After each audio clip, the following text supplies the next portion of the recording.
దస్తావేజుల ఐక్యత, దస్తావేజుల ఐక్యత, దస్తావేజుల ఐక్యత. 390 జీవోను, 390 జీవోను, 390 జీవోను. ఈ రోజు కూటమి ప్రభుత్వం వచ్చినప్పటి నుంచి నిరుద్యోగ సమస్య ఉన్న సమస్యని ప్రభుత్వం తీర్చలేకుంటుంది.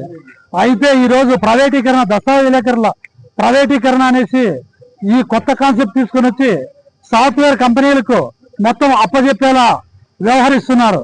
అయితే ఈ రోజు ఈ సాఫ్ట్వేర్ కంపెనీలు ఏ ఊరికేం రాయవద్దు ప్రజలకు, అదే దస్తావేజీలేఖరి ఫ్రీగా సర్వీస్ చేస్తాడు. అవసరమైతే 1000 రూపాయలు తీసుకుంటాడు, అవసరమైతే 500 తీసుకుంటాడు, అవసరమైతే ఫ్రీగా కూడా చేస్తాడు. అయితే సాఫ్ట్వేర్ కంపెనీలు ఫ్రీగా చెయ్యవు. ఒకవేళ ప్రజలు దస్తావేజీలేఖరుల దగ్గరికి వస్తే ఆ పత్రాన్ని చూస్తే ఇది బాగుంది బాగలేదు వాళ్ళకి సలహా ఇస్తాడు ఫ్రీగా. అంతేగాని ప్రైవేట్ కంపెనీ తీసుకుపోయినట్టుగా వాళ్ళ డబ్బులు తీసుకుంటారు, స్టాండర్డ్ కట్టించుకుంటారు, రీసెర్చ్ చేస్తారు.